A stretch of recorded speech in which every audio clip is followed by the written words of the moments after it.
Está começando mais um Jogando Dados, um podcast sobre economia política da comunicação.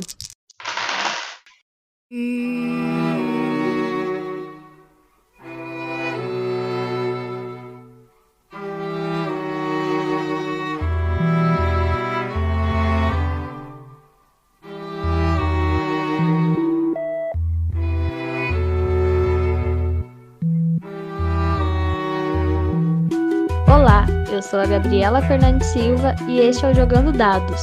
Neste podcast, partimos da economia política da comunicação, ou, se preferirem, da crítica da economia política aplicada à comunicação.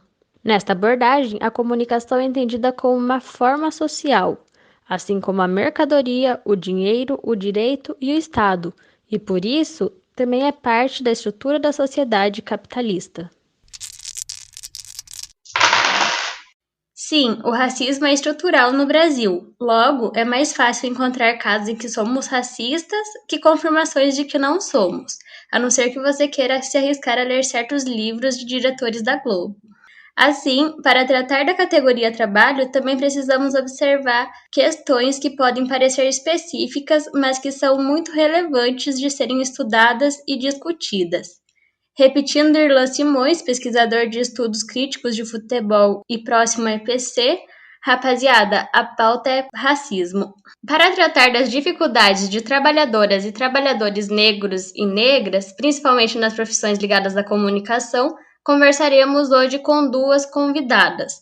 Ivonete da Silva Lopes, professora da Universidade Federal de Viçosa e coordenadora na UDEPIC Brasil do grupo temático Estudos Críticos sobre Identidade, Gênero e Raça, e Tamires Anunciação, aluna de jornalismo da Universidade Estadual de Londrina e estagiária da Folha de Londrina. Oi, Ivonete, tudo bom? Prazer ter você aqui. Como você tá? Boa noite, Tamires. Aproveito o momento para agradecer o convite da equipe do Jogando Dados. Estou bem, porque eu estou saudável, né? Mas estamos vivendo essa turbulência de preparação para aulas remotas, online EAD, logo no início de agosto. Essa turbulência sempre tem sido um assunto aqui no podcast também. Oi, Tamires, tudo bom? Como que você tá? Oi, Gabriela, tudo bem? Tô bem, na medida do possível, dadas as circunstâncias atuais, mas tudo bem. Ah, que bom. Prazer ter você aqui também, Tamires. E para compor a mesa, teremos também a nossa bancada tradicional. Começando por você, Anderson. Oi, tudo bem aí? Como vai? Oi, acho que a definição de Ivonete resume as minhas, a apresentação dela resume as minhas, né, nos últimos episódios, é isso, né? Tem que considerar que está bem, porque tá com saúde e as pessoas próximas também, né? No Brasil é difícil para quem é progressista estar bem, porque cada dia é uma novidade, mas é muito bom poder tratar, inclusive, de um problema histórico do Brasil aqui no Jogando Dados, neste episódio. Tá certo, né? É complicado. Oi, Manuel, como você tá? Aqui em Londrina não tá mais frio, né? Oi, Gabriela, boa noite. Tá melhorzinho, né? Não tá tanto frio mais como estava antes, de fato. Justamente na semana que chegou meu edredom, que eu comprei o edredom e agora tá uma beleza. Então, boa noite, Ivonete, boa noite, Tamires. Que bom a presença de vocês aqui. Esse podcast, esse episódio muito aguardado, muito importante. Então, além da Gabriela, boa noite ao Anderson, mais uma noite aí de debates, e ao Guilherme, que você vai chamar também, boa noite. Eu vim para Londrina e tô passando calor aqui. Oi, Guilherme, boa noite. E você, como você tá? Oi, Gabriela, tudo certo por aqui? Aqui tá fresquinho, né? Então, do lado contrário aí do Manuel, eu posso comemorar que eu sou mais do time do frio, mas tudo certo, muito importante esse podcast mesmo, e vamos ver como vão ser os debates de uma pauta tão essencial no Brasil e no mundo, né? Tá certo. Bom, sem mais delongas, como diz nosso parceiro aqui do Jogando Dados, Guilherme, vamos para a discussão. A partir de dados de 2019 da PNAD, Pesquisa Nacional por Amostra de Domicílios, a diferença salarial entre brancos e negros é de 45%, R$ 3.579 a R$ 1.970. A estruturalidade da questão se reforça quando há diferença, mesmo que as pessoas tenham formação no ensino superior. 31%, R$ 7.011 a R$ 4.834, não entrando ainda na disparidade se for mulher, tema do próximo episódio do Jogando Dados. Se entrássemos nos dados sobre temas como acesso à educação e violência, as diferenças também se fazem presentes. Antes de entrarmos nas questões específicas, como você, Tamires, avalia os processos cotidianos em que o racismo deixa de ser dado estatístico e a realidade vivida? Difícil, mas eu acho que as estatísticas, elas comprovam o que a gente, enquanto jovens, enquanto pessoas negras, vivemos todos os dias, né? É uma coisa que vem ancestral, né, dos nossos avós, dos nossos pais, e que parece que não vai acabar nunca. Mesmo quando você avança um pouquinho, por exemplo, os meus avós são analfabetos. Meu pai conseguiu se formar depois dos 30 anos. E eu já consegui ingressar na universidade direto do ensino médio, e meus pais conseguem me ajudar aqui. Então, tecnicamente, é um grande avanço. Mas mesmo assim, comparado com a realidade de outras amigas brancas, é bem diferente.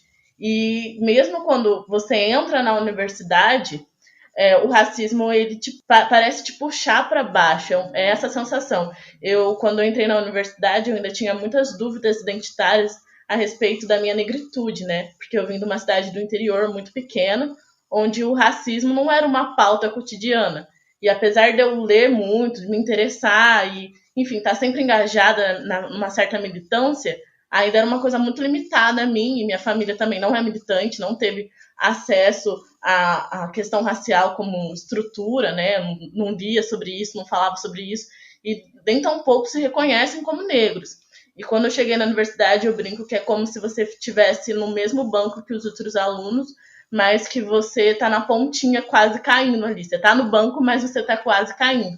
Eu acho que é isso um pouco. Mesmo em diferentes realidades, o jovem, a pessoa negra, mas eu digo o jovem porque é a minha realidade, você sente que a estatística faz parte da sua vida. E quando você vê uma estatística, você fala, é verdade, faz sentido. Eu sempre me relacionei com meninos negros, e as histórias de abuso policial, de blitz, por exemplo, sempre são muito parecidas. E aí você vê, não, é possível mesmo que a cada 23 minutos um jovem negro morra no Brasil, porque a nossa realidade é só... comprova o que a gente vê em números mesmo, quando as pesquisas são divulgadas. É uma realidade que nós, que somos brancos, nem sabemos muito como lidar, né? Complicado. E você, Ivonete, como é a sua realidade aí?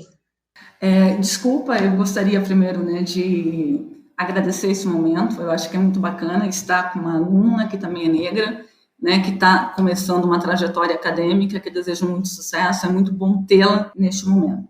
Achei a fala da Tamires extremamente sensata, né, com a qual eu compartilho.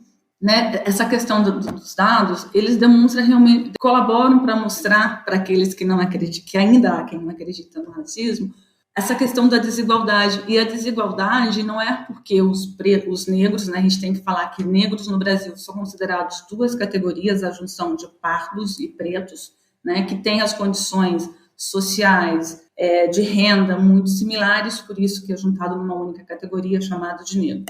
E é isso, né? Quando você entra na universidade, como a Tamires bem colocou, você se sente excluído. E também, Tamires, é a mesma coisa. Quando você se torna professor, né, também esse é um espaço que, infelizmente, nos rejeita. Você nunca é identificado como professor ou como professora. Então, isso é interessante, ainda mais para a economia política da comunicação, a discussão entre raça e classe. Ou seja, embora eu tenha uma origem muito humilde, e também nasci no interior do Paraná, numa cidade muito pequena, Francisco Alves, hoje eu não sou mais pobre, eu estou numa situação, né, da minha trajetória bastante privilegiada, uma situação privilegiada, né, para a maior parte da sociedade brasileira, em relação a uma parte da sociedade brasileira. Né? Sou uma professora universitária de uma universidade federal. Né? E mesmo assim, ou seja, mesmo não sendo pobre, eu ainda sofro discriminação no meu espaço de trabalho, ou seja, isso é interessante para a gente pensar, né, né, várias coisas que a gente pode discutir, a interseccionalidade, né? Então, eu sou discriminada no lugar do trabalho não porque eu sou pobre, mas porque eu sou mulher e porque eu sou negra, né? Então, isso é interessante para esse debate entre classe e raça, como se raça não fosse importante, é extremamente relevante, porque mesmo que você ascende, nesse espaço que você ascende ou que você entrou numa universidade pública, né, esse espaço ainda não está habituado, pela trajetória do Brasil, a nos aceitar, né? Então, isso é algo que tem que ficar, né, a gente tem que pontuar, que destacar. Né? Em relação aos dados que a Gabriela nos mostrou, também interessante, né? Se nós não ganhamos menos no mercado, principalmente no privado, porque se estudou menos, porque as pessoas com a mesma escolaridade, a pessoa recebe, uma pessoa negra, um homem negro recebe menos, né, recebe menos que um homem branco. E quanto mais características, né, de discriminação na sociedade forem adicionadas, e se falarmos de uma mulher negra, ela recebe menos ainda que um homem. Ou seja, e isso a gente tem interessante para a gente trazer para as nossas pesquisas o conceito de interseccionalidade, né, porque as discriminações elas vão se sobrepondo, né, e isso também eu acho que dá para construir um bom diálogo com a economia política da comunicação. Aproveitando isso que você falou, Ivonete, e esse diálogo com a economia política da comunicação, uma coisa que a gente fala aqui, Manuel, no podcast é sobre exploração do capitalismo, né? Como que esse tipo de discriminação acentua essa exploração? Esse processo sócio-histórico está no seio da difusão do modo de produção capitalista, certo? Eu acho, Guilherme, que as falas de Ivonete e Tamires já deram a indicação de como podemos pensar esse encaminhamento e o quanto isso é importante para a economia política da comunicação, né? A Ivonete acentuou a importância do elemento relativo à interseccionalidade, e eu acho que esse é um encaminhamento que é decisivo para a gente pensar a economia política da comunicação e efetivamente essas relações entre raça e classe, como estavam colocadas, né? Ou especialmente uma dimensão dessas articulações para um debate sobre a exploração no modo de produção capitalista, né? A gente sabe que do ponto de vista mais vulgar, vamos dizer assim, deste pensamento, ou do pensamento sobre a exploração no capitalismo, e isso não só do pensamento, mas especificamente também falando da militância e das organizações políticas, as discussões relativas às questões do racismo, e como a Ivonete e Tamires lembraram muito bem a dimensão de gênero, que é uma discussão que nós vamos fazer no próximo episódio, né, do nosso podcast, essas são questões que passaram, normalmente elas eram relegadas ao segundo plano. E é possível dizer que isso na própria economia política da comunicação também se fez presente. Mas nós, principalmente agora que nós estamos, por exemplo, ouvindo essas falas iniciais já tão contundentes de Ivonete e Tamires, é impossível a gente fazer um debate sobre economia política da comunicação que não leve em consideração a dimensão do racismo e também do patriarcado, né? No que diz respeito ao debate sobre o racismo, um dos grandes pontos tem sido uma dificuldade ou incompreensão de como é que essas coisas se articulam. Né? Então, se isso é uma camada secundária, se esse é um outro momento, né? Ou, por exemplo, nas discussões sobre comunicação, em geral, a gente tem muita dificuldade de fazer esse debate, porque efetivamente a questão do racismo é vista exclusivamente pelo plano, vamos chamar assim, imediatamente ideológico. E como já foi colocado, e eu acho que esse aqui é o ponto para a gente fazer a discussão, o racismo não é um elemento secundário, a gente está falando do caso brasileiro, mas eu acho que isso não se restringe ao caso brasileiro, o racismo é uma dimensão estrutural. E se ela é estrutural, a economia política da comunicação se interessa pelas discussões relativas à estrutura, ou seja, ao papel ou posição da comunicação nas estruturas de dominação e exploração do capitalismo, então não é possível fazer essas discussões se a gente não falar sobre o racismo. Mas vejam só que é uma coisa que eu acho que é importante da fala de Ivonete e Tamires, não se trata só de apontar o racismo, mas efetivamente de enfrentar o racismo. Né? Então, não é só uma posição de avaliação sobre o racismo, mas uma postura crítica e antirracista que tem que estar presente nas perspectivas da economia política da comunicação. Partindo agora para a apropriação cultural, o último episódio do Dados na Mesa, a partir da dissertação da Bruna Távora, tratou de como um programa como o Esquenta expropriava o trabalho de pessoas negras da periferia, mas formatando a mercadoria cultural para os padrões da TV aberta e sua audiência. Uma das coisas que apareceu na discussão foi a crítica ao mito da democracia racial, desenvolvido especialmente pelo sociólogo Gilberto Freire, com reflexos sobre o entendimento sobre futebol profissionalizado em livro de Mário Filho. Fazendo uma relação com a economia política da comunicação e da cultura, o que você, Ivonete, pode jogar dados sobre a representatividade de negras e negros no entretenimento?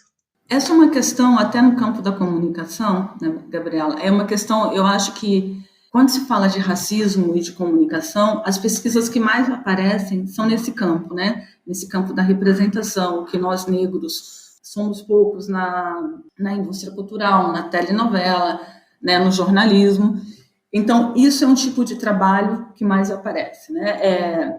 E até mesmo na economia política da comunicação, né, uma parte mais tradicional, critica muito esse tipo de trabalho, né? Eu acho, né, na minha concepção, que nós temos muitos trabalhos bons nesse campo de análise de conteúdo, que fala sobre representação, mas até na minha pesquisa de pós-doutorado, depois eu posso falar um pouco sobre ela, o que me aparece, né, que não há como nós, na sociedade brasileira, falarmos da ausência de representação de negros e negras na telenovelas, na indústria cultural de modo geral, sem falarmos da nossa estrutura.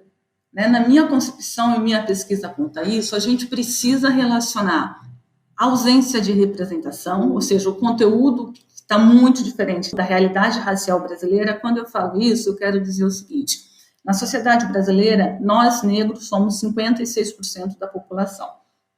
Se nós somos 56% da comunicação, vamos imaginar um ideal né, o nosso ideal é o quê? Que nós estivéssemos próximos de 56% na indústria cultural, né, nos vários papéis, né, nas várias funções. Só que nós sabemos que nós estamos muito distantes disso.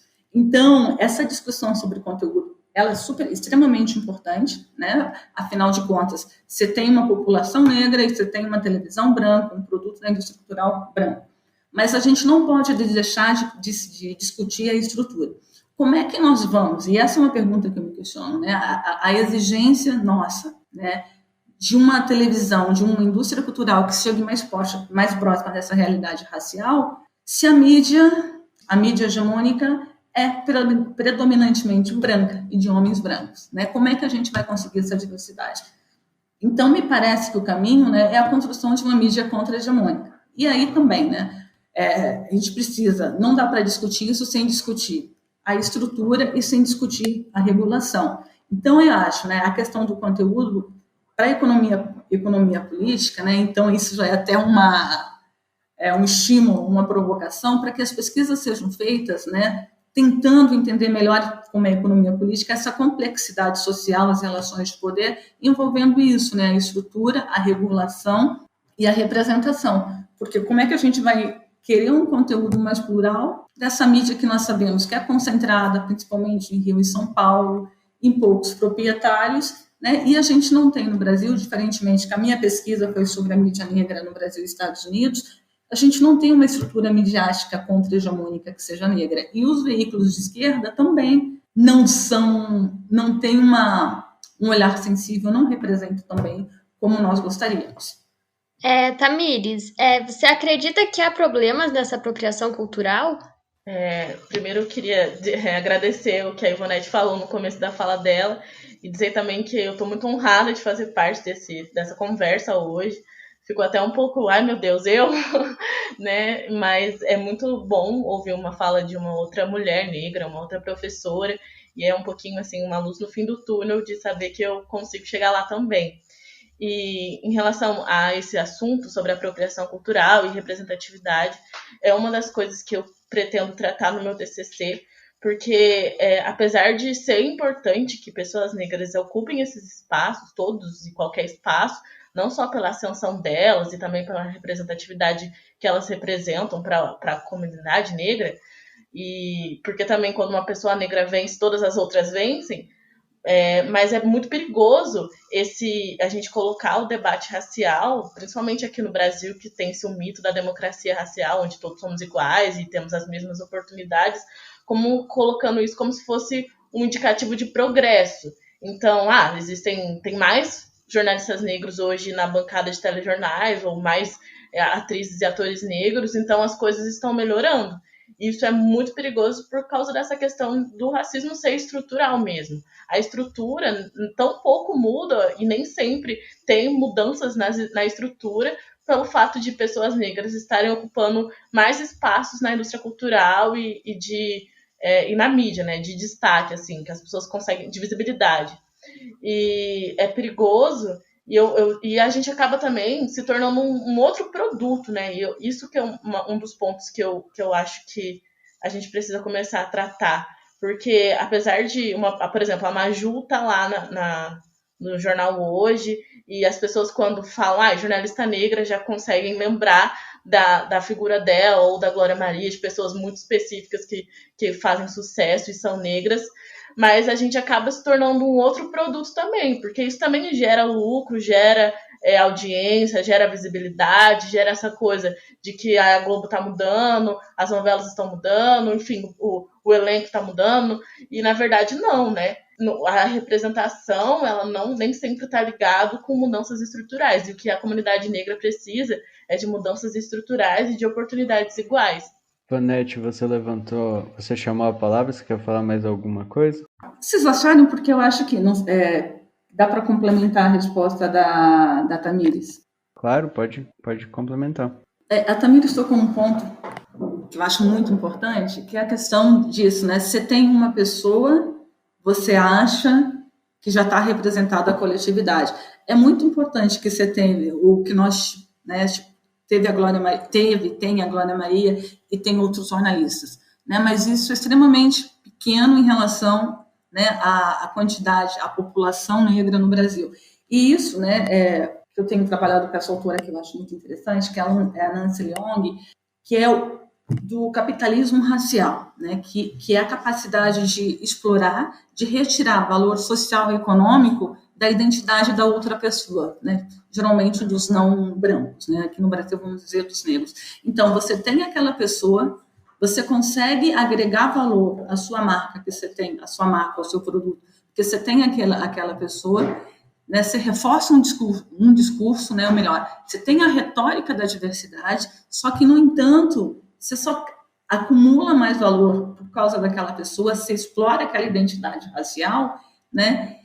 E no fundo você continua explorando, né? O capitalismo usa disso para explorar e para ganhar dinheiro. E isso é assim, um exemplo talvez mais explícito dessa situação. Não vou falar a marca para não ter problemas.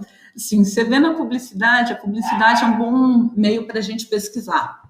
Você vê na publicidade, às vezes, um discurso extremamente bonito, que tem negros, que tem famílias negras, né, ou que tem um representante, a população LGBT, né, que é um discurso que realmente encanta e se faz pensar, nossa, que bacana, nós estamos progredindo, estamos avançando, né?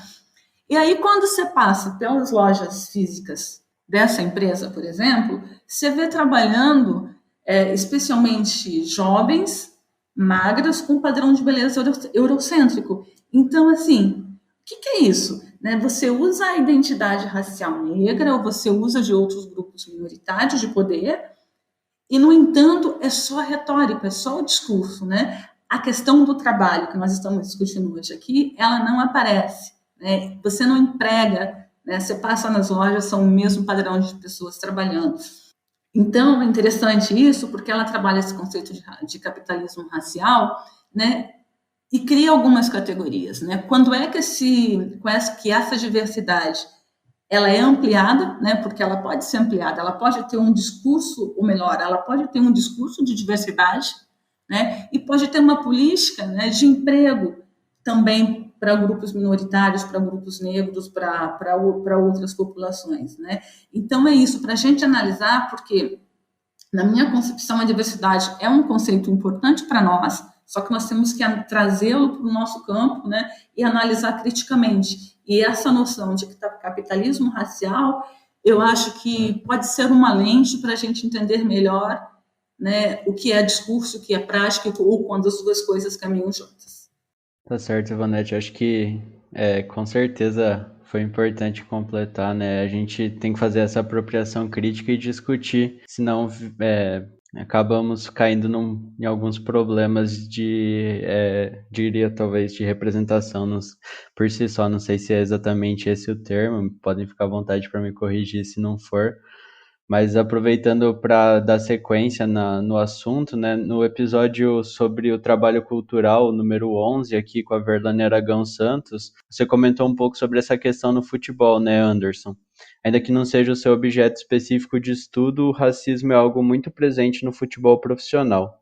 Como a contradição do capital que a Ivonete acabou de apontar está presente no caso do futebol e do jogador de futebol? Naquele episódio, eu comentei um pouco sobre a questão do processo de profissionalização do futebol, especialmente no Brasil, que acaba separando também, né, em termos étnico-raciais, quem iria para os comandos dos clubes e quem seria a classe trabalhadora, né? Então a gente tem, são pesquisas recentes, são poucos técnicos ainda hoje, porque é uma função de comando, né? São poucos técnicos em clubes brasileiros, especialmente nas séries A, B e C. Aí, nas outras aparecem ou não tem tanto isso, mas a quantidade de técnicos é maior, né, de fenótipo branco, né, do que pessoas negras. Não é à toa que a gente tem alguns destaques, né, como o Roger, técnico do Bahia, que treina um clube que se preocupa com ações sociais de diferentes maneiras, como pouquíssimos clubes no Brasil historicamente se preocuparam, entre outros casos. Então, de um lado, a gente tem, voltando a esse período histórico, né, a gente tem uma tentativa de apropriação, nesse mesmo momento, das escolas de samba, do futebol e da capoeira. Isso está num texto, no artigo do César Bolanho, né, que é Esporte, Capoeira, Identidade Nacional e Globalização, que foi publicado em 2003. O César é capoeirista, né? Enfim, ele, quando a coluna permite e sem pandemia, ele joga capoeira. E a capoeira é o único dos elementos na década de 30 no Brasil que não consegue ter uma normatização para ser fechado enquanto um produto brasileiro como o samba e o futebol acabam sendo.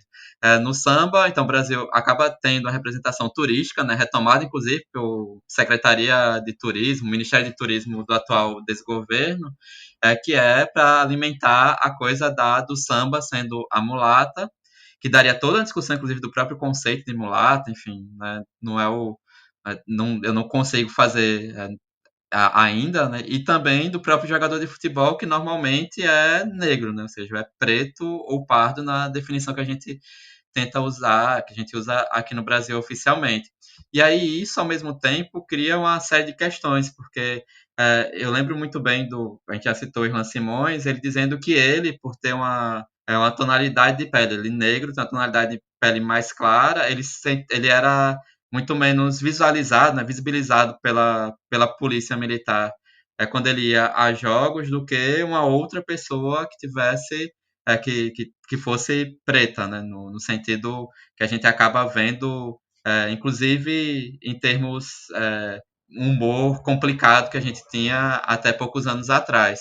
E aí ele fala essa diferenciação, não? Até isso, e ele é de Salvador, que a maior parte da população é negra, mais de 70% da população, ele já percebia isso. Os jogadores de futebol, quando saem do Brasil e vão para fora, eles têm essa percepção muito maior, né? Então, Cafu, Daniel Alves, Neymar, porque mesmo essas diferenças acabam acontecendo aqui, e lá fora é algo extremamente gritante, né? Então, teve o caso quando o Daniel Alves jogava no Barcelona, de jogarem uma banana para ele, e ele comer a banana, o Neymar vai lá e faz a propaganda daquilo ali. E nesse processo, acaba externalizando a questão da interseccionalidade, né, que a Ivonete falou muito bem, né, na necessidade da gente analisar isso para além da classe. Porque a gente está falando de jogadores, os que eu citei aqui são jogadores milionários, né, e sofrem racismo fora daqui também.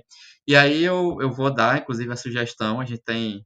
Ivonete e eu estamos programando para escrever algo sobre isso, que é o Observatório da Discriminação Racial no Futebol, né, comandado, que a figura mais à frente, né, que dá mais entrevistas sobre ele, é o Marcelo Carvalho, que tem todo o relatório de como o racismo ocorre, desde o caso europeu até o caso de segunda divisão do campeonato estadual, que acaba tornando essa visualização bem interessante para que a gente perceba, ainda que seja dos casos específicos de racismo, mas que a gente perceba também, né, isso felizmente nos últimos anos, não só ele está dando entrevista para pessoas para além da mídia alternativa, mas para que a gente perceba também que, no caso do futebol, a gente precisa enfrentar algumas barreiras que existem na sociedade, parece que são escancaradas, né? Não ter dirigente e técnico negro ou mulher, isso mostra muito de como essa estrutura de lazer e de entretenimento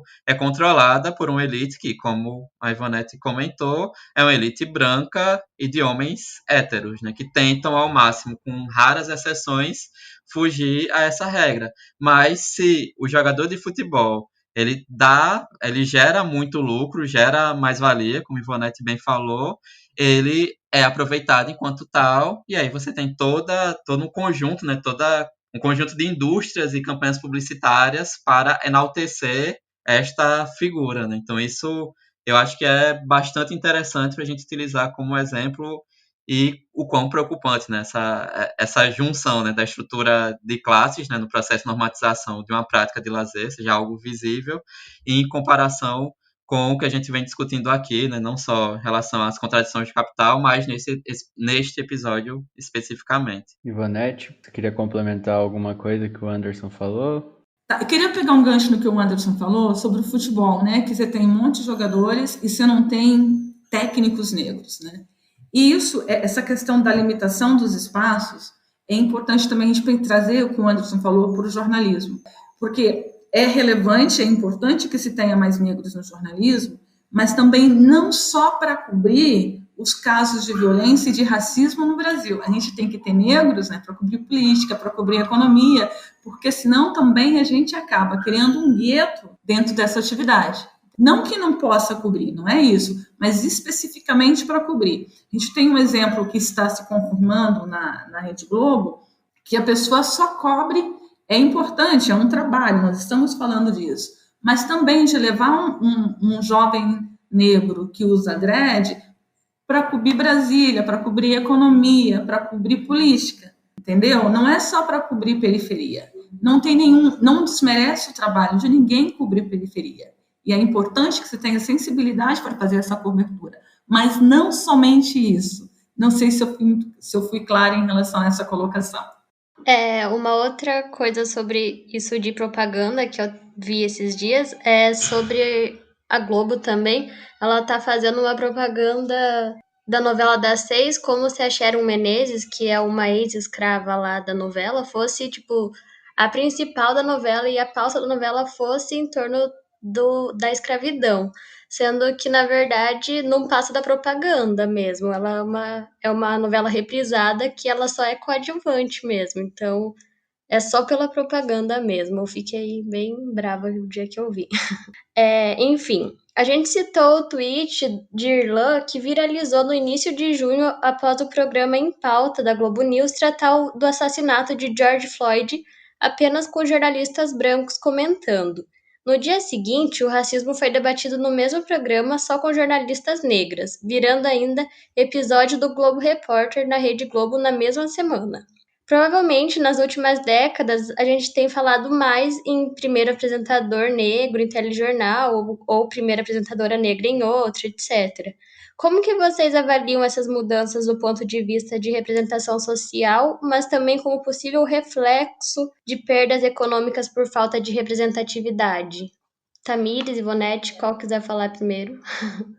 Eu queria até puxar acho que essa resposta pode até ser puxada por uma coisa que eu queria falar sobre a fala da Ivonete, sobre criar-se um gueto dentro do jornalismo e sobre jornalistas negros só falarem sobre racismo e coisas ligadas à cultura negra.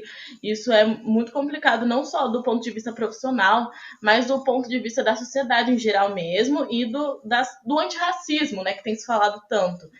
Por exemplo, eu sou negra, estudante de jornalismo, e também estou me aventurando no empreendedorismo com um negócio de comida, né? E na universidade eu sinto isso, porque, por exemplo, quando as discussões em sala são sobre racismo, aí as minhas falas sempre foram bem aceitas desde o começo da graduação. Mas quando são sobre qualquer outro assunto que eu também tenho propriedade, eu também sei falar, eu já me sinto cortada, já me sinto um pouco invisibilizada, e foi uma coisa que eu tive que construir. Agora eu estou no último ano da graduação, meio que eu tive que impor minha voz para eu conseguir falar. E, por exemplo, eu tenho esse negócio, já vai fazer um pouco mais de um ano. E, enfim, venho com as minhas vendas e tal. E aí, quando aconteceu esse boom das pessoas começarem a falar sobre racismo, e o racismo virou pauta de novo, do nada, por causa do George Floyd, muita gente começou a me procurar porque queria divulgar o meu negócio nas redes sociais ou porque queria comprar de mim. Não porque o que eu faço sempre foi bom, desde sempre, desde que eu comecei a vender, mas porque elas queriam apoiar alguém que é negra. Então, assim, o meu produto só é considerado quando o assunto gira em torno de racismo, até quando não é uma coisa ligada ao jornalismo, por exemplo. Até dentro do meu estágio na Folha de Londrina. Tipo, eu sou a única pessoa negra na redação e eu sou estagiária. E nunca as pessoas olharam tanto para mim na Folha quando aconteceu todo esse boom e as pessoas começaram a fazer matérias e, enfim, pautas sobre isso. E isso foi uma coisa que eu levantei, inclusive, na discussão lá na Folha de Londrina, sobre isso, né? A gente é chamado para falar de racismo, mas as fontes das matérias em outras situações de economia, de empreendedorismo, de saúde, são todas brancas e sempre... E isso não mudou nem agora com as novas discussões sobre o tema. Bom, quando você vê uma emissora branca, né, de um grupo hegemônico, formado por homens brancos e héteros, como bem o Anderson complementou a minha resposta, isso significa o poder da branquidade, né, que acha que os brancos podem falar por nós negros, podem interpretar a nossa realidade, podem falar de racismo, como se eles vivenciassem isso no dia a dia, né? Isso chama o poder da branquidade. Por um outro lado, quando eles montam uma bancada, né, em seguida, né, para falar sobre racismo, para falar sobre esse caso do George Floyd, infelizmente isso foi uma medida pontual, né, graças às pressões nas redes sociais, que eu acho que é válido, só que isso não se mantém. Então, assim, é uma felicidade, obviamente eu também fiquei muito contente, só que é algo muito específico que não se mantém. Então, para você ver como nós estamos atrasados, como isso é perverso conosco, porque nós ainda comemoramos o fato de ter uma bancada formada por jornalistas negros. Sim, isso é algo extraordinário. E a nossa luta, na verdade, é que isso seja ordinário, que isso faça parte do nosso cotidiano. Então, é bacana do ponto de vista da representatividade, só que, no entanto, não basta ser só um dia. Não basta ter uma bancada, ser chamada a Globo, ser chamada de outros programas para formar essa bancada. E aí, a nossa pressão, acho que tem que ser para que isso seja frequente, né? Ser constante. Agora, em relação à segunda parte, por favor, eu esqueci, que era sobre lucro, alguma coisa assim? Como você avalia essas mudanças do ponto de vista de representação social, mas também como possível reflexo de perdas econômicas por falta de representatividade? Bom, como eu comentei, para mim isso não foi uma mudança, né? Isso foi algo pontual que não representa mudança. Para mim, a mudança teria que ser colocada para ser frequente, para ser todos os dias, e de pensar nisso. E, por outro lado, isso também tem a ver com o que eu falei anteriormente, né? Não é trazer jornalistas negros para discutir racismo. Obviamente, os jornalistas negros e negras falam com maior propriedade, mas eles não são chamados para discutir economia, para discutir política. Então, nós temos capacidade, né, para discutir vários temas, todos os temas que os brancos conseguem discutir, né? Isso tem que ser colocado. Em relação às mudanças e o reflexo disso no lucro, infelizmente no Brasil a gente ainda não tem uma postura de boicote a determinadas marcas por ter sido racista, né? Então, isso é muito complicado no Brasil. E fazendo uma ponte daí, ligando isso, né? Como a gente não tem, por outro lado, a gente tem poucas mídias negras no Brasil, e as entrevistas que eu fiz, por exemplo, mesmo que nós brasileiros sejamos a maioria da população, as empresas de cosméticos, por exemplo, que trabalham, que têm produtos de beleza para as mulheres negras, essas empresas não anunciam na mídia negra. Isso é algo para a gente pensar, né? Porque a questão do capital das empresas capitalistas é o quê? Aumentar o lucro, ter mais rentabilidade. Ou seja, eles não anunciam nas empresas que a segmentação, que é segmentada por público negro, né? Isso é para ver como o racismo, né, não é só uma questão de renda, eles preferem investir na mídia branca e não investir na mídia negra porque tentam desvincular, né, a marca e o produto da luta, né, das reivindicações. Ou seja, é somente a população negra como consumidor, né, assim, não tem nenhuma solidariedade, não tem nenhuma adesão à luta, acho que é a melhor palavra. Aproveitando, Tamires, que você falou antes de mercado de trabalho, de estudante, né? Eu me formei um pouco antes de você, em 2018, começo de 2019, e a UEL tem uma política até antiga de cotas, mas o número de professores e professoras negros e negras é ainda muito baixo. Falando sobre o curso de jornalismo, uma questão que eu acho importante a gente discutir, acho que você poderia falar mais para a gente, é sobre a formação, o mercado de trabalho, políticas de inclusão e permanência. Eu pergunto isso pensando num texto que eu li no começo do ano sobre a formação, mercado de trabalho e racismo, da Yasmin Santos, na Piauí, de outubro de 2019. Ela se formou numa escola super tradicional, que é o UFRJ.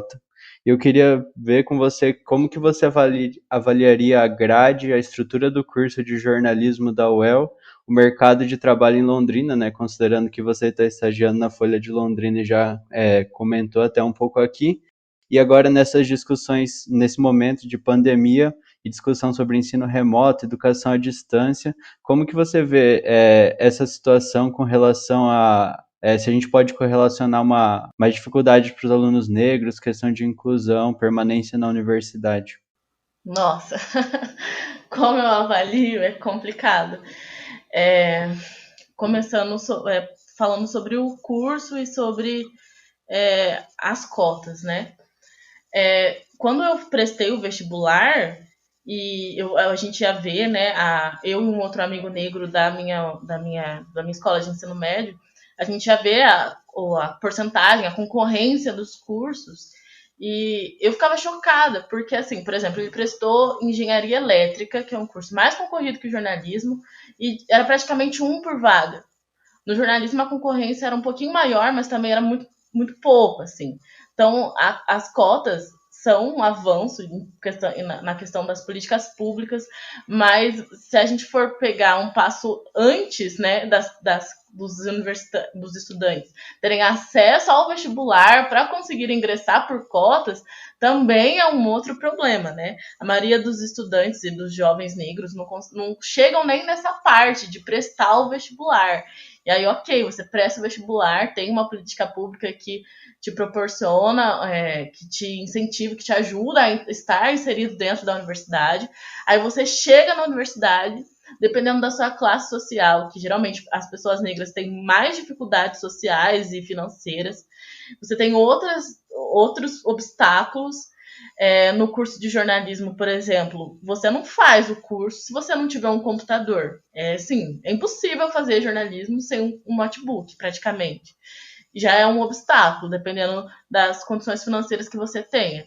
E aí, se você precisa trabalhar, eu entrei numa fase do jornalismo que o curso é praticamente integral. Então, a gente tem aulas à tarde, tinha aulas à tarde, aulas de manhã. O pessoal que era do noturno, que geralmente é o pessoal que já precisa trabalhar mesmo, entrando no curso às 4 da tarde para sair às 10 da noite, também uma outra realidade, completamente, né, fora da casinha mesmo, eu não sei se eu posso usar esse termo, informal, mas que não dialoga nem um pouco com a realidade de jovens que não têm condições financeiras e, enfim, que a maioria deles são negros, né? E aí, quando você vai para a grade curricular, um outro problema, porque o racismo não é um ponto que o jornalismo trata na graduação. Você não tem uma matéria onde o racismo é pautado, assim, especificamente, não tem essa formação. E isso é um grande problema mesmo, porque quando você vai para o mercado de trabalho, considerando que a maior parte dos alunos na sala de jornalismo são brancos, eles continuam com os mesmos pensamentos eurocêntricos, hegemônicos, enfim, não muda. E aí são essas pessoas que vão para o mercado de trabalho. E até nós, que somos alunos negros, o que a gente tem de conhecimento durante a graduação, o que a gente adquire, o que a gente busca e vai atrás sobre racismo, eu acho que vem também um pouco dessa indignação, desse sentimento de exclusão. Então, eu não me sentia parte. E era difícil para mim estar dentro daquela sala e era difícil, enfim, as pessoas olharem para mim e como um par, assim, como de igual para igual. Então, não tem como você ser um aluno negro e não se interessar por racismo durante a graduação. Porque se você tem dúvidas que você é negro antes de entrar na faculdade, quando você entra na faculdade, você tem certezas que você é negro. E uma outra crítica que eu posso fazer também, principalmente às universidades públicas, é em relação às ideologias, né? Então, considera-se que as universidades públicas têm um viés de esquerda, que os professores são mais de esquerda, progressistas e antifascistas, e a gente fica nessa bolha, né? A gente se envolve nesse discurso de que somos de esquerda, somos antifascistas, e o antirracismo e o racismo não é uma pauta. E a gente encontra muitos professores brancos que se consideram militantes de esquerda e antifascistas, anti-isso, anti-aquilo, porém são extremamente racistas em seu discurso. E eu não vou citar exemplos aqui, mas em várias situações de discursos de professores, o racismo era nítido, era explícito. Enfim, são professores universitários que estão formando jovens universitários num curso de comunicação para entrarem no mercado de trabalho. E aí, quando você entra no mercado de trabalho, começando pelos estágios, né, que é o meu caso, eu estou no meu 3º estágio. O primeiro, que era obrigatório, eu fiz numa rádio comunitária, na Alma, que foi bem diferente, porque era um outro sistema, né? Não era uma mídia tradicional, digamos assim. E depois eu estagiei numa rádio aqui da cidade privada e agora eu estou na Folha de Londrina. E os processos são muito parecidos, assim. Na Paiquerê eu tinha uma chefe negra, graças a Deus. Foi muito bom ter essa experiência, mas é aquela coisa, né? A representação não altera muito a estrutura. Ela era minha chefe, só que ela também era subordinada. Então tinha várias pautas, várias notícias, várias coisas que a gente queria dar de notícia no portal e a gente não podia, porque a gente era subordinada por empresários, pelos donos da rádio, que eram pessoas brancas. Então, o viés continua o mesmo. E na Folha de Londrina, eu gosto muito de estagiar lá, estagio com a Célia Musili, que eu gosto muito, e eu gosto de falar sobre cultura, que é a área que eu tô, mas também o processo não é muito diferente, assim. Eu na cultura mesmo, eu tive esse interesse por cultura, fui procurar esse estágio específico, porque eu achava que na cultura eu teria mais liberdade. Falei, eu sempre gostei de política, e eu cansei, porque, né, cansa, e é complicado você se deparar com notícias que a gente se depara todos os dias aqui no Brasil. E aí eu falei, vou começar a estagiar em cultura para ver se é uma área que eu consiga ter mais liberdade, ser mais feliz, uma área mais leve. Mas conforme o tempo vai passando, você vê que até as notícias, os eventos de cultura que nós noticiamos, não todos, né, mas a sua grande maioria, são os mesmos eventos, são os mesmos lugares, é o mesmo núcleo de pessoa que comanda a cultura em Londrina, e essas pessoas geralmente são brancas. Então, assim, é uma outra pessoa que é negra, um outro artista que é negro, e a gente dá visibilidade para eles. Mas é uma coisa que é estrutural, como o Silvio de Almeida coloca muito bem no trabalho dele, né? As instituições são racistas porque a sociedade é racista. Então é só um reflexo. E eu falei bastante, eu acho, mas é que são questões muito complicadas. E é meio que você carregar isso todos os dias nas suas costas. E não só eu, mas todo universitário que é negro e adentra a universidade, ele sente muitas dificuldades de se inserir, de se sentir parte, de continuar o curso, não só pelas questões financeiras, mas por questões psicológicas também. E sobre isso eu falo com propriedade, porque eu conheço muitos estudantes negros de diferentes cursos, de diferentes áreas, que têm relatos muito parecidos com os meus. A universidade, ela está aceitando, não só a universidade, né, mas a sociedade, ela está engolindo os negros, assim, tá tolerando, suportando. Você pode entrar mais ou menos, mas quando você tá lá dentro, você vê que não existe uma mudança efetiva e nem uma mudança que nós, negros, podemos respirar e falar, aqui é uma zona segura, uma zona livre. Não tem isso. Eu queria comentar um negócio, eu posso? Eu vou atravessar. Claro que pode. Eu queria corroborar o argumento da Tamires por conta de um aspecto bem, vamos dizer assim, elementar. A gente mudou o currículo recentemente dos cursos de jornalismo e relações públicas e a nova matriz curricular previa, a partir da legislação, né, que prevê, que coloca desde o ensino básico a necessidade de ensino do estudo de história da África, né, e de cultura afro-brasileira. Então isso passou a permear também as matrizes curriculares dos cursos de comunicação. E foi uma situação muito viva, vamos dizer assim, interessante de perceber como a universidade tem uma dificuldade mesmo, assim, por conta da dimensão do racismo estrutural, de lidar com isso. Porque a matriz curricular prevê a discussão da história da África e da cultura afro-brasileira como um elemento que perpasse o curso inteiro. Né? Então não era exatamente para ser um tema de uma disciplina, ou um módulo, ou um momento de uma ementa, era algo para estar em algumas disciplinas, mas especificamente a dimensão racial era para perpassar o curso inteiro. E a gente foi montar o curso e os colegas discutindo sem saber o que fazer com aquilo. Né? E aí, no final das contas, eu sei disso porque ministro a disciplina de comunicação e cultura, e todo mundo olhou e falou assim, essa questão aí de cultura afro-brasileira, então isso aí é de cultura, coloca lá. Né? Mas então todos os outros debates de disciplinas de telejornalismo, radiojornalismo, jornalismo impresso, nada disso contém a dimensão do debate sobre a questão racial, porque as pessoas não conseguiam entender que isso era uma discussão que perpassa todo o curso. Né? Então, quando a Tamires fala de dizer assim, eu não consigo encontrar isso no curso, é muito evidente, né? Porque efetivamente o curso não é pensado tomando isso como um aspecto. E agora, então, não é porque foi uma questão de muito tempo atrás, não. Já todo o debate feito, a Universidade Estadual de Londrina com política de ação afirmativa, teve luta, tem estudante negro, tem uma política de acesso, mas é uma política de permanência muito ruim e fragilizada, e aí, óbvio, com tudo isso, quando foi pensar o curso, que é aquilo que ela oferece efetivamente, não sabia nem o que fazer com a discussão racial.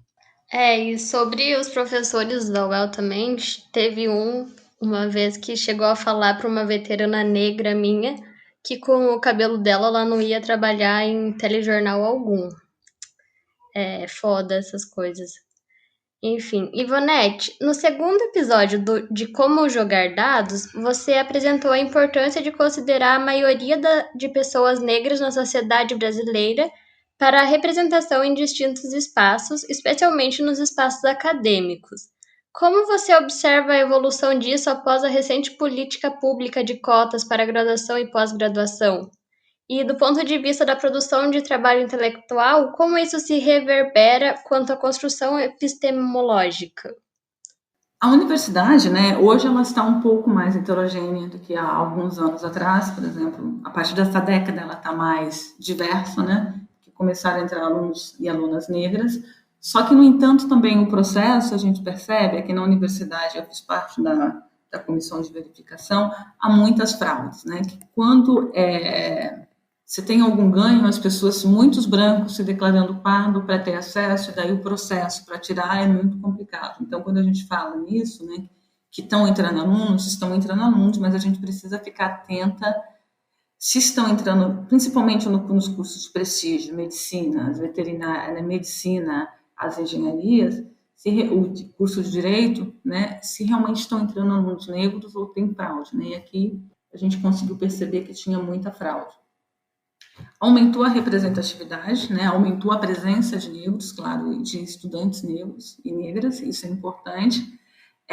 E eu que eu coloquei anteriormente, né, na outra gravação, é que se nós somos, né, hoje um pouco mais na universidade, né, infelizmente, os dados de 2016 do INEP, professoras negras na pós-graduação eram só 3% em 2016, né, assim, é um índice bastante baixo, mas, de qualquer forma, penso eu que as associações científicas, né, precisam começar a abrir espaço para discutir esse tema.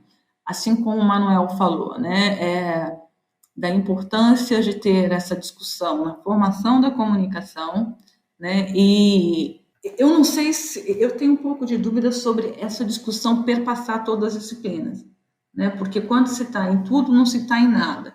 Né, eu acho que deveria ter uma disciplina, né, essa é a minha opinião, uma disciplina sobre relações raciais e comunicação e que fosse obrigatória. Né? Eu acho que isso, porque também, quando você dá uma disciplina focado num tema, você acaba fazendo um investimento de material e de leitura, né? Então, e que se fizesse um concurso e contratasse, né, preferencialmente um professor ou uma professora negra para essa disciplina. Então é isso, né? Eu acho que as associações, a gente tem que começar a abrir e a pensar sobre relação racial, né, e comunicação. E aqui uma provocação, né? A economia política da comunicação, que é um campo crítico que busca analisar as relações sociais, as relações de poder, né? Me parece que só agora, recentemente, né, isso eu cumprimento o Anderson e o Manuel, que são da nova diretoria, que está tendo mais espaço para acolher esse debate. Então, você imagina, num campo crítico, num campo mais progressista, agora que isso está acontecendo, né, e o Brasil não passou a ser um país negro de ontem para hoje, né, é desde sempre. Então é isso, né? Então é importante que se debate, que se crie espaços, só que nós também temos que reconhecer, nós negros e negras, que por mais que essas associações, o campo que a gente atua possa ser mais progressista, isso não vem do nada, né? Isso não vem espontaneamente. Isso tem que partir de uma demanda nossa e sem ter constrangimento de fazer essas reivindicações, né? Porque a gente vai para os congressos, a gente faz pesquisa e por que não acolher as nossas demandas enquanto pesquisadores e pesquisadoras? Aproveitando isso que a Ivonete falou, Anderson, como você avalia o processo de discussão que se deu na Olympic Brasil para a criação específica desse GT? Então, né, tá até brincando que foi mais uma boa deixa que a gente tinha pensado. Na verdade, a gente reformulou os grupos temáticos, considerando, inclusive, uma fala da própria Ivonete na Assembleia que a gente realizou no evento de 2018 em Maceió, né, de ter uma preocupação, de ter espaços representativos para proposição e tudo mais. Né? A nossa gestão, inclusive, já enfrentou algumas batalhas complicadas ao tomar a escolha de a diretoria propor algumas mudanças, mas no que era possível, né, ao máximo tentar consultar sócias e sócios, né, no processo de socialização de decisões, ainda que, claro, a responsabilidade de formatar, transformar a metodologia e de definir as questões relativas ao Olympic Brasil caiba, neste momento, a gente, né? Mas assim, e no processo de grupos temáticos, eu lembro bem disso, né, Ivonete, mas a gente precisa ter, é um problema que eu já falei em outro episódio, né, na diretoria dentre os ex-presidentes, só uma mulher foi. Ainda que tenha outros fatores de possibilidades das pessoas em determinado momento histórico, enfim. Então, para ficar com um exemplo, né, no caso desta diretoria, a proposta para ser presidente foi feita para mim e para uma mulher, só que a pessoa não podia assumir essa responsabilidade nesse biênio, mas assim, a gente tem uma questão estrutural de formação e de discussão sobre esse tema que era piada até a gestão anterior, que a Ivonete foi vice-presidenta, que a gente dizia, mas sempre tem uma mulher, mas tem que ser a cota da mulher, para dizer que tem representatividade. E na gestão anterior foram 4 mulheres e 3 homens, e nesta foi um processo extremamente complicado, porque foi pós-eleição de segundo turno, teve 2 desistências na chapa, a gente teve que correr atrás para fechar, esses processos todos. Mas a gente tomou isso, né, aquilo que está na Assembleia, isso está na ata, inclusive, como uma responsabilidade de mudar a partir de agora. Eu concordo totalmente que é absurdo que a gente não tenha, em outro momento, ou desde o início, não tenha havido essa preocupação sobre as questões. E hoje, né, a solução que a gente encontrou parcial foi criar um grupo temático sobre as questões raciais e as questões de gênero, mas como um processo para que, acredito que deve dar tudo certo, para a gente separar e serem questões que a gente possa tratar, inclusive como a gente está fazendo aqui no Jogando Dados, como discussões que têm características que precisam ser tratadas nas suas especificidades, né?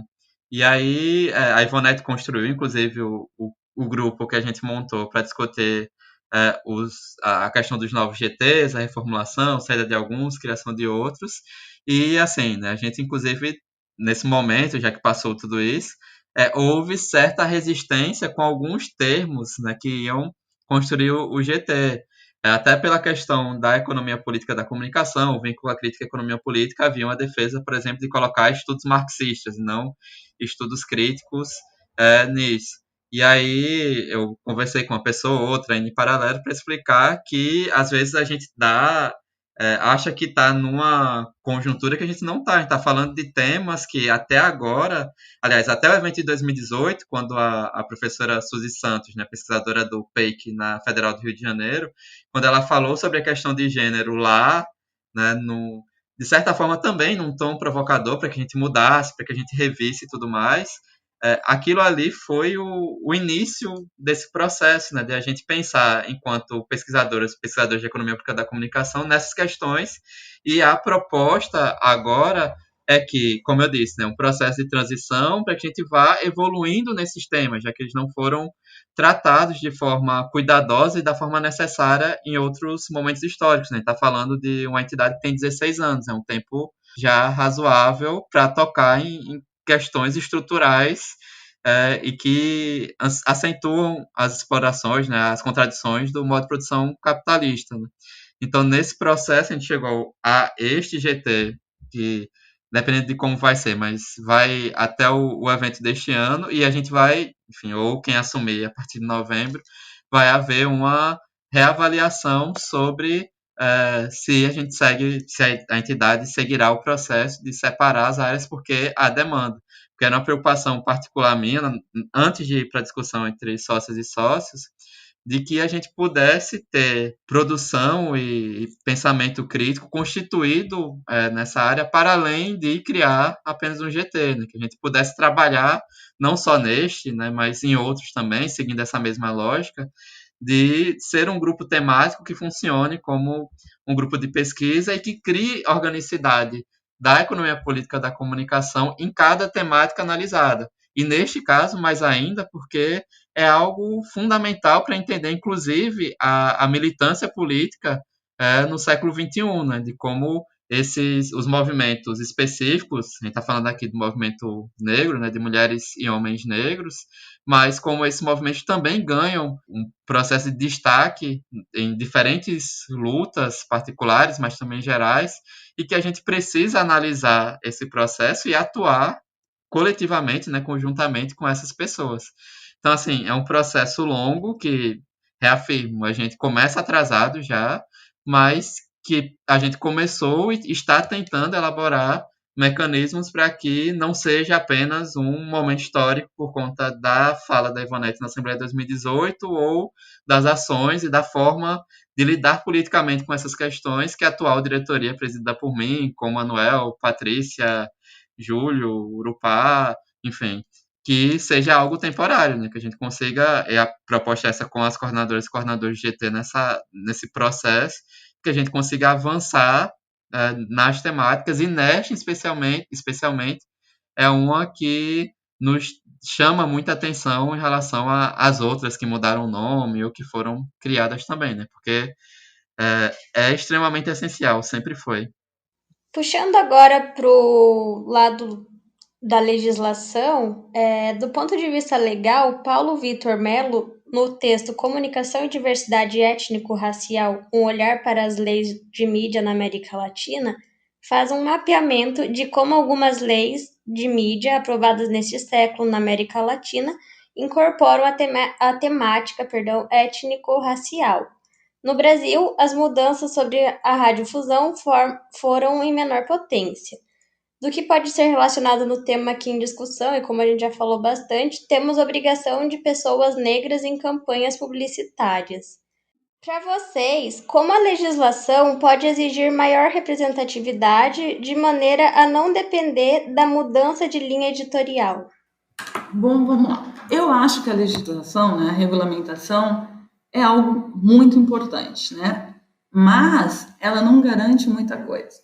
Sim, tem que ter controle social, tem que ter uma série de questões, né? Até eu assisti recentemente um vídeo do César Roland que fala exatamente isso. E o que a gente pode ver é isso, né? A legislação da América Latina, né, vamos supor, pegar como exemplo a Argentina, né, e outros países, avançaram nessa década, só que, no entanto, vieram depois, não agora na Argentina, né, mas antes do atual presidente, vieram governos conservadores e as leis, né, o progresso, houve novamente um retrocesso. Então, é um caminho a regulamentação, né, mas não é tudo. A gente tem que ter realmente controle social, tem que haver outros mecanismos para que não se esvaia, que não se tenha retrocesso.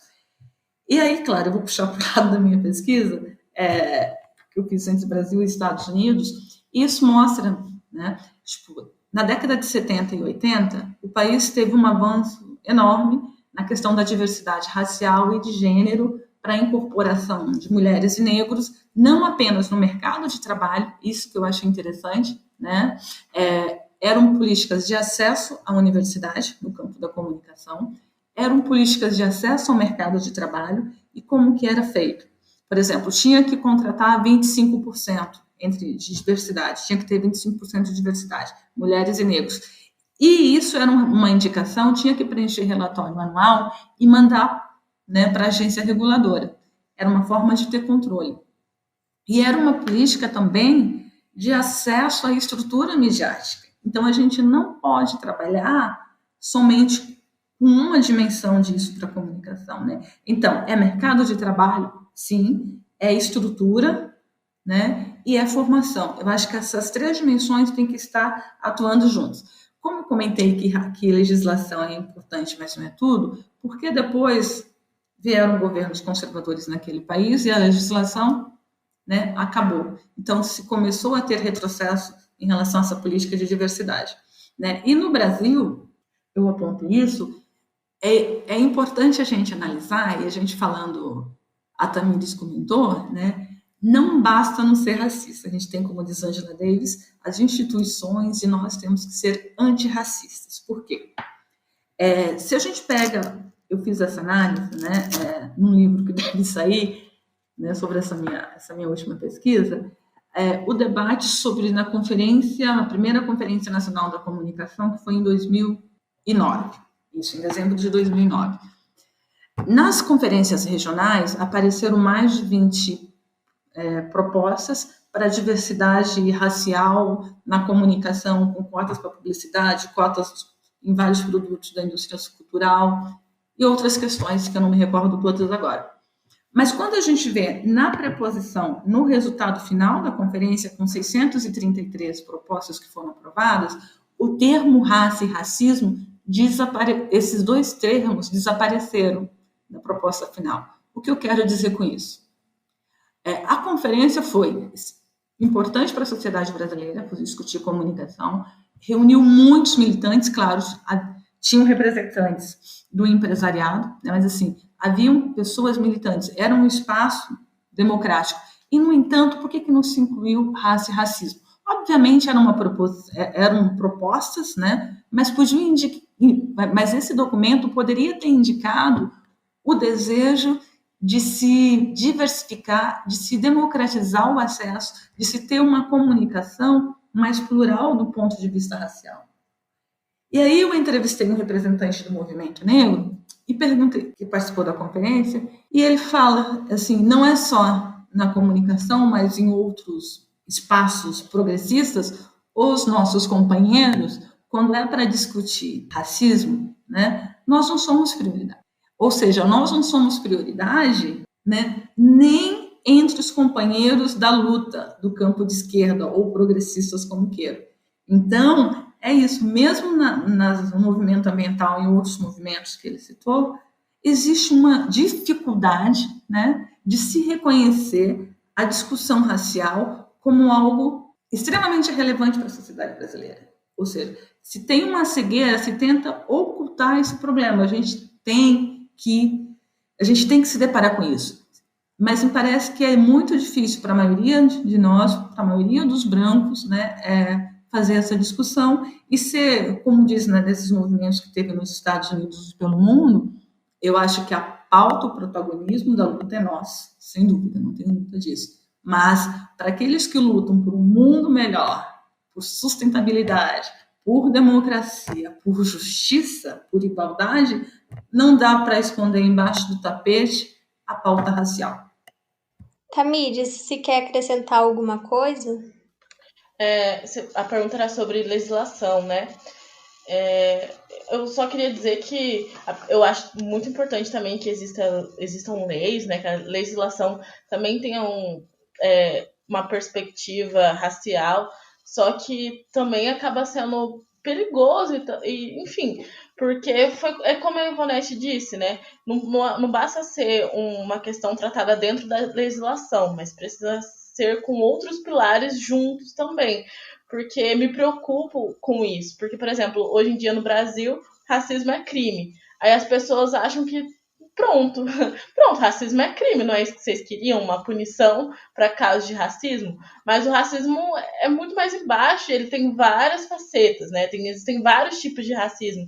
Então, uma legislação que apoie, em algum sentido, mesmo que mínimo, a causa racial, sem que haja formação, também acaba sendo insuficiente. E, por exemplo, estabelecer cotas para que existam mais pessoas negras, mais profissionais negros em vários ambientes, também acaba sendo insuficiente, porque aí as empresas vão passar a ser obrigadas a incluírem profissionais negros, mas sem entender porque aquilo é importante.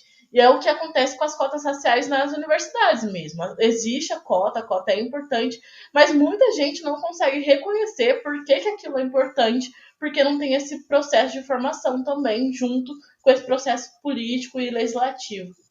É como se fosse para tapar buraco, né? Uma pena. Manuel, você pode comentar os limites das mudanças legais agora? Então, Gabriela, eu acho que a Ivonete e Tamires encaminharam a resposta de maneira muito interessante, né? Porque lidam com a questão da legislação partindo das questões legais, partindo de um pressuposto que ele é muito caro à economia política da comunicação no que diz respeito aos limites, vamos dizer assim, dos aspectos legais, né? Vale lembrar assim, que o ponto de vista que a gente tem adotado da economia política da comunicação, desdobrado pelo trabalho do César Bolanho, começa justamente numa apropriação, vamos dizer assim, né, dos debates da teoria da derivação, né, que é uma discussão sobre o Estado. Então, portanto, havia toda uma questão relativa a como o Estado estava qual era a sua relação, a sua dimensão, o seu papel no capitalismo, né? E aí era entender o Estado como uma forma política, e aí, consequentemente, os aspectos jurídicos. Isso está presente nos trabalhos hoje desenvolvidos pelo pessoal que, no âmbito do direito, tem discutido a questão da derivação, que é o Alisson Mascaro e o Silvio de Almeida, né? O Silvio Almeida que apareceu aqui já referido pela Tamires, que é um baita pesquisador, né? Então, essa discussão da legislação passa muito por isso, né? Por um aspecto de entender os seus limites e, ao mesmo tempo, como uma arma de luta. Então, não entendê-la como um fim, né? Mas como um meio contraditório a partir do qual se lida, né, com as questões. E eu fiz. Quando eu fui fazer pós-doutorado, eu fiz pós-doutorado em História Social do Trabalho e passei a ter contato com todo um debate sobre as mesmas questões que a gente está discutindo sobre a comunicação e a dificuldade ou as barreiras para incorporar o debate racial. Isso estava presente nas questões relativas à história social do trabalho, né? E então tinha dificuldade de incorporar justamente a questão racial nesse aspecto. E de um tempo para cá, eu estou falando assim, fica parecendo muito próximo, mas tem umas 3 décadas para cá, que é a partir justamente de uma dimensão, de um lado, da militância do movimento negro, e aí do outro lado de personalidades no mundo acadêmico, a discussão do mundo do trabalho muda um pouco de figura e incorpora uma série de discussões relativas ao racismo, e principalmente à luta antirracista. Estou falando isso para dar um dos exemplos que sempre me pareceu muito interessante, que era como negros e negras escravizados ou libertos no século XIX se utilizaram de uma série de instrumentos próprios aos termos da legislação para lutar contra o próprio racismo e a escravidão. Então são formas de interpretar isso sabendo dos limites e, ao mesmo tempo, a partir desses limites, forçar essas dimensões, né? Então, nunca ceder à hipótese de que a legislação vai resolver os problemas, ao mesmo tempo que não ignora que, como ela faz parte do nosso mundo concreto, é a partir dela que lidamos e enfrentamos uma série de coisas, né? E isso vai, não é num sentido assim de progredir num argumento só, não sei lá, mas mais a ver com acumular forças, talvez, né?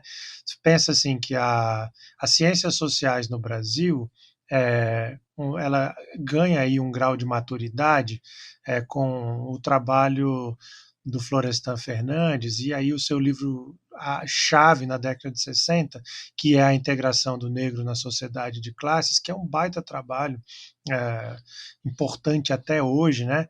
Mas ele carecia de um elemento que parecia assim, que é muito decisivo, que é uma hipótese de que a modernização resolveria o problema do racismo. Isso tem muito a ver com a dimensão do trabalho, né?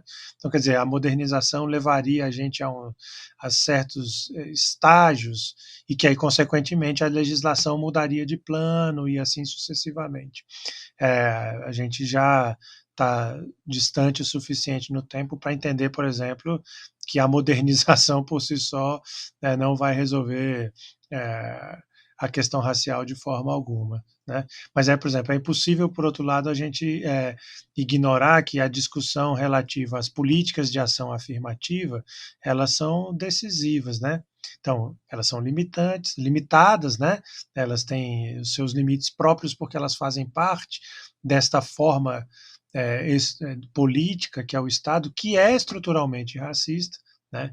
Mas você craquela ele, por assim dizer, ou fissura ele a partir da produção de elementos nas lutas com essa legislação.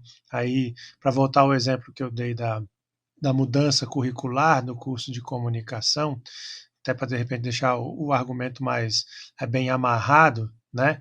Então, quer dizer, a Tamires, por exemplo, apontou isso como um elemento concreto, né? Na sua formação, há a ausência de uma discussão sobre a questão racial.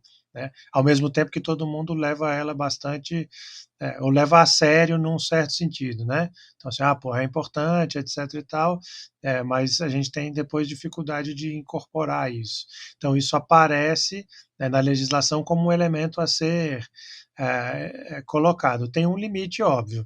No nosso caso do nosso curso, isso virou um ponto de uma ementa, que é um momento relevante, óbvio, né, na disciplina, etc., mas tem essa limitação.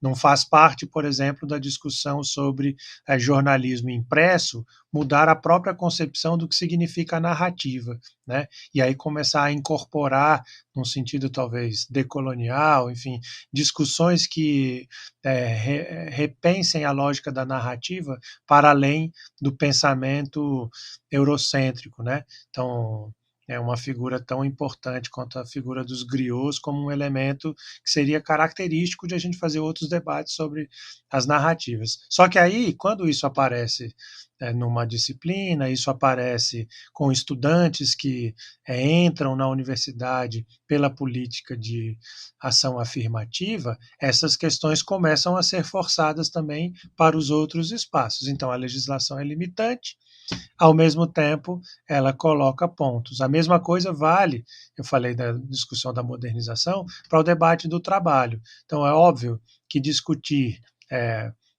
mais inserção de negros e negras no mercado da comunicação, portanto, né, uma inserção no mercado de trabalho, tem seus limites, foram todos apontados aqui por Ivonete e Tamires. Ao mesmo tempo, é isso que força, né, ou vai colocando, óbvio, porque é um elemento da luta, né? Ele não vem pela legislação simplesmente. Então, a luta vai se espraiando para outros âmbitos que ela não aparecia tão diretamente. Então, nesse sentido dialético, é que vale a pena sempre a gente pensar sobre a legislação. Eu acho que, como Ivonete e Tamires disseram, nunca apostar na lei como aquilo que vai resolver, porque a lei é a expressão própria de uma sociedade racialmente cindida, né? Ela existe para lidar e para impor esta dimensão do racismo. A Angela Davis é tão fenomenal nessa discussão, por exemplo, sobre o abolicionismo penal, não é? Então, foi assim, a prisão é um instrumento racista, tal, né? Como é que eu vou lidar com as questões do racismo pelo ponto de vista criminal? A Ana Flausina trabalha com isso também aqui no Brasil. Então, você vai colocando esses limites, né, do que é a própria legislação. E aí a gente vai superando esta forma social que é estruturalmente racista. Nunca apostar na legislação, sempre tensioná-la, né? Obrigado, Manuel, pela falar sobre os limites, né? Essa é uma questão que aparece nas nossas discussões, apareceu inclusive em outros episódios aqui dentro da série sobre essa questão da regulação, né, estatal. Acho que foi perfeito. E continuando aqui, Ivonete, você fez recentemente uma atividade pós-doutoral sobre estudos africanos numa universidade dos Estados Unidos. Seria interessante que você contasse a quem nos escuta sobre como é a organização em termos de instituições de pesquisa sobre o tema. Para além de agora na Olympic Brasil, quais os espaços para discutir as questões étnico-raciais em entidades e eventos acadêmicos? No Brasil, o que eu conheço, né, além da Olympic, tem a Associação Brasileira de Pesquisadores Negros, né, que tem encontros que também seria este ano em novembro, mas foi transferido para o próximo ano, que os GTs eles são renovados a cada evento, né, dependendo das propostas enviadas, e para essa edição que ficou para 2021, tem 2 GTs que discutem mídia, né, de modo mais amplo, né, não é da economia política da comunicação. Então, essa discussão ela acaba entrando, né, em outros grupos de pesquisa e não em grupos específicos para discutir a questão como esse, né, a questão racial como esse que nós criamos na Olympic. Então, acho que é isso. Né? Então, assim, não tem, talvez, né, no Intercom também, claro, como o Manuel coordena o GT, os trabalhos estão dentro do GT de Economia Política, mas não tem um GT específico para discutir EPC, né, e raça e racismo. Obrigada, Ivonete. Essa conversa que a gente teve hoje foi muito legal, fluiu bastante mesmo. Acho que todo mundo aqui, pelo menos do grupo do Jogando Dados, gostou bastante. E eu queria agradecer vocês. Obrigada, Tamires. Você quer falar mais alguma coisa? Pode falar, e foi um prazer ter você aqui com a gente. Imagina, o prazer foi meu, foi muito bom para mim. Anotei várias coisas aqui, tô saindo com várias ideias. Eu acho que da minha parte eu já falei tudo que eu tinha para falar. Muito obrigada. Obrigada a você também, Ivonete. Foi um prazer enorme conhecer você e falar sobre tudo isso com você. Obrigada. Agradeço o convite, muito bom termos espaços para essas discussões, né? Infelizmente, ainda esses espaços são raros, mas agradeço pela oportunidade e esperamos que essas discussões continuem dentro da EPC, né? E continue dentro da OLEPIC, que é a nossa organização científica, associação científica. Obrigada a todos e todas. Muito obrigada. Eu espero que aqui no Jogando Dados também aconteçam mais vezes. Obrigada, Anderson. Até semana que vem, né? Obrigado, né? Outro excelente episódio. Agora é correr para editar bonitinho, né? Tem algum tempo, mas assim, muito bom. Agradeço bastante, Tamires e Ivonete, por nos possibilitar também apresentar toda essa série de discussões, né? Eu acho que com todos esses elementos que a gente foi tocando aqui, a gente tem várias coisas para continuar discutindo e produzindo sobre, então foi excepcional mesmo. Eu agradeço de novo, né, a parceria de sempre, Gabriela, Guilherme, Manuel. Sigamos nos cuidando e até a próxima. Foi um episódio de muito aprendizado mesmo. Obrigada, Manuel. Até semana que vem, né? Até semana que vem, Gabriela. Eu queria agradecer imensamente a Ivonete, a exposição do trabalho que ela vem desenvolvendo, do trabalho que está desenvolvendo no interior também da OLEPIC Brasil, a nossa associação científica, o que vai ser muito importante esse grupo, né, de trabalho e as discussões que vão aparecer dali e tal, né? E mais do que isso, lembrar, como o Anderson ressaltou, foi a importância do posicionamento da Ivonete já em 2018, pela consolidação do GP e todo o esforço para fazer esse trabalho, e agora pela participação aqui, que foi muito importante para nós. Agradecer a Tamires.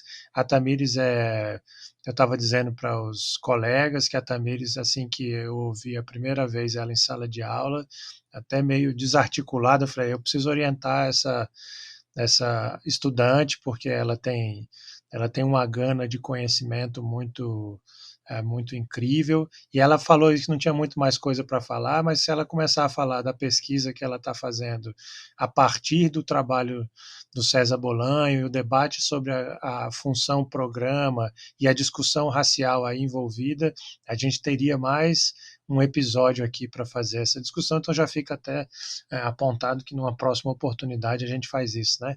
Então era isso, Guilherme, Gabriela, muito obrigado, valeu, Anderson, até a próxima para a gente jogar mais um pouquinho de dados. Sem dúvida, renderia um outro episódio também com a Tamires e também com a Ivonete, né?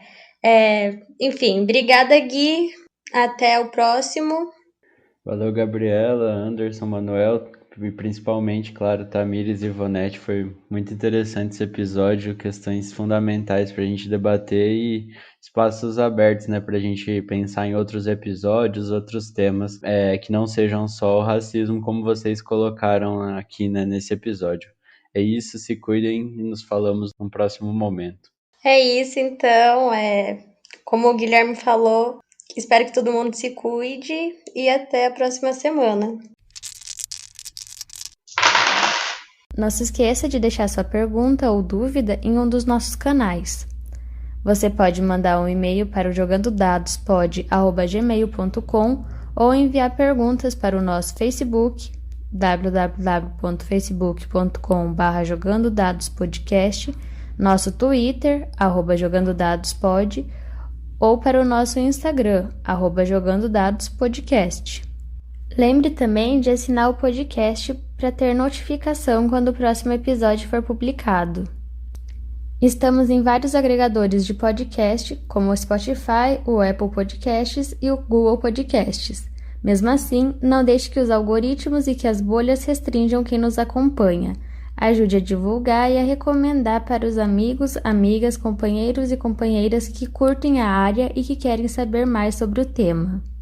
O Jogando Dados é uma produção da parceria Cubo-UEL, Laboratório de Estudos sobre Comunicação e Crise do Capitalismo da Universidade Estadual de Londrina, e CEPCOM-UFAL, Crítica da Economia Política da Comunicação da Universidade Federal de Alagoas. Esse episódio teve produção e edição de Anderson Santos, Gabriela Fernandes Silva, Guilherme Bernardi e Manuel Dourado Bastos. A arte que ilustra o podcast é de Davi Fiuza. As artes para divulgação e as atualizações das redes sociais são de responsabilidade de Gabriela Fernandes Silva. Até a próxima e lembre-se, fique em casa.